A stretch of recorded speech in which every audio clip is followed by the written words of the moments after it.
Good evening, sir. Good evening, Madam President, and thank you. It's interesting. I'm following Senator Cassano, who just spoke about the restaurant business. Do we know the guy who washes dishes and does things like that? Because I remember back in my day when I started, I worked at a local restaurant, Duchess, that I got because I spoke to everybody I could find. The local butcher told me, hey, you might want to go out on Lordship Boulevard and talk to the guys that own Duchess, which I did. And I constantly went back, day, week, constantly looking for that first job. And then one day, Mr. Levitz actually said, you want a job? Show up. We need somebody to wash dishes. So I washed the dishes. I showed up. I washed the dishes. I flipped the burgers. I made the hot dogs. I schlepped the grease bucket. I did what I had to do. And I was very thankful for that initial job. I worked long hours, sometimes 60, 70 hours a week. Not when I was in high school, but in college. That was the way that I was able to afford college and to come home on weekends and get a couple extra bucks here and there so that I could get ahead. And even to this day, some of the skills I learned there, I called it the Harold Levitz School of Business, where I learned how the value of a buck, how to make a buck, but it all started with that first job. I got the opportunity, I got my foot in the door, it served a purpose at the time, it wasn't a career, I wasn't looking for a lifetime at Duchess, but I wouldn't trade it for the world because it's still important to me today. And I think that's one thing we got to keep focusing on.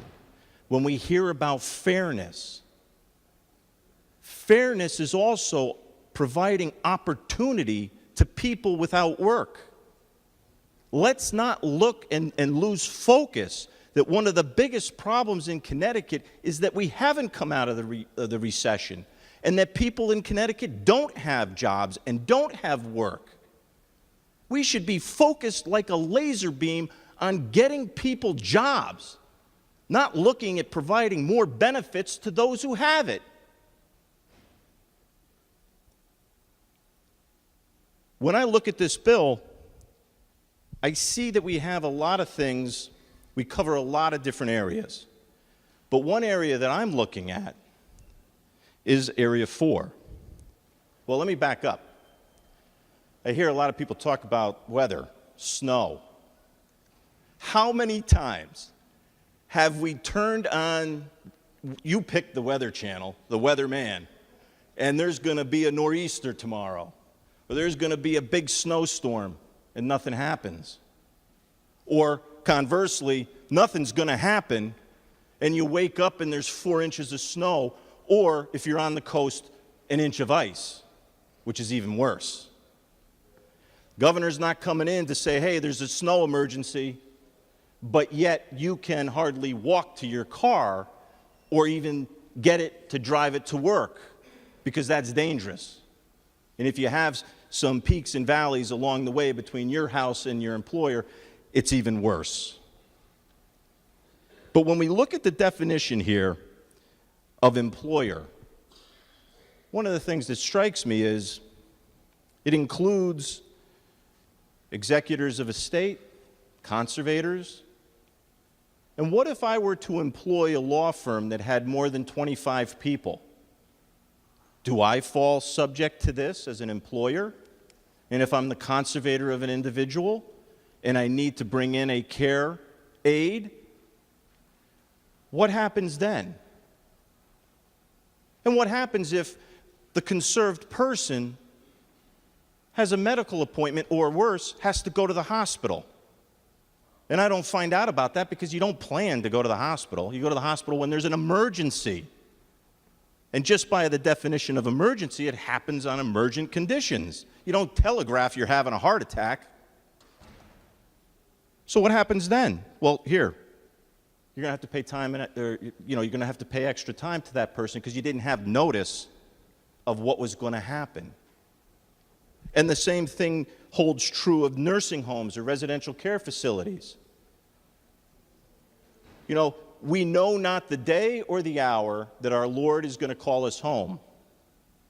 So if a resident of a nursing home who may have dementia needs a home health aide, passes at 10:30 on a Tuesday night, and I'm going to call the worker that was going to come in and take care of that person, it's less than 24 hours.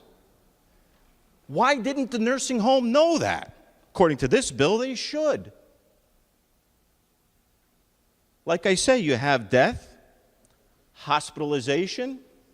What if we decided one Sunday afternoon, hey, I'm going to swing by the nursing home on my way from New York to wherever I live in Connecticut, stop by and take Mom out for the afternoon? Once again, the person on call doesn't know about that. It wasn't planned. You just figured, hey, I didn't think I was going to be coming home today. It's a beautiful day. Mom would love to go out, maybe go down by the seawall in Stratford, and here we are. Once again, employers on the hook. Or we have an access agency that changes the code and the authorization from a Medicaid perspective. Once again, you don't have these advanced warnings, and I don't think that this bill is properly tailored to deal with that. So we've heard a lot of talk about thinking about the workers. And I actually agree very much with my, I'm going to say my Stratford colleague, Senator Gomes. Thank you, Senator Moore. Senator Gomes, where we don't want to have a situation where people have to deal with crummy jobs. We often talk about the days in Stratford when if you didn't like one employer and you weren't treated fairly in one employer in Stratford, you could walk down the street to another employer and get a better job at a higher wage with better benefits. Those days are long gone. And what I've seen over the last 7 years since I've been here is Governor Malloy's new economic reality. And that's really what's unfair. That's really what's been the job killer in the state of Connecticut, is the permanent fiscal crisis that this administration has plagued us with for the past 7 years. And it's because of initiatives like this where we're putting more impediments, more red tape, more hurdles before the creation of jobs and putting Connecticut back to work. That's what we should be focused on. That's what we need to deal with. We need to focus on jobs and focus on getting our fiscal house of cards in order. An example of this is what's happening in my district in the city of Shelton.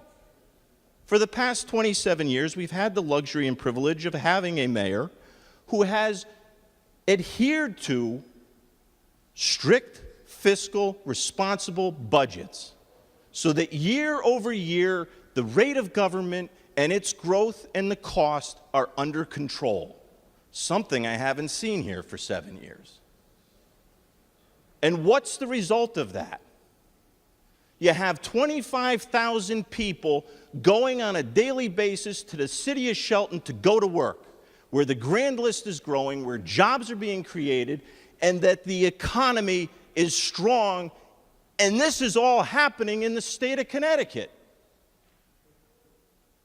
Why don't we tear a page out of that book and start to think about those types of initiatives that put our working families to work with a job that can pay a mortgage, educate our kids, and take and balance a family budget? That's what we need to focus on. I think the intent is good, but the delivery is far short of what it needs to be. I'm very concerned with regards to nursing homes and residential care facilities because this is a fragile industry. that's necessary as our population ages. We have to have these services available, and this is yet one more impediment to enabling that to continue. For these reasons, I believe that what we need to do is focus where our citizens and where our constituents want us to focus. Focus on jobs, focus on fiscal responsibility, and this does not accomplish that. Thank you, Madam President. Thank you. Will you remark further? Will you remark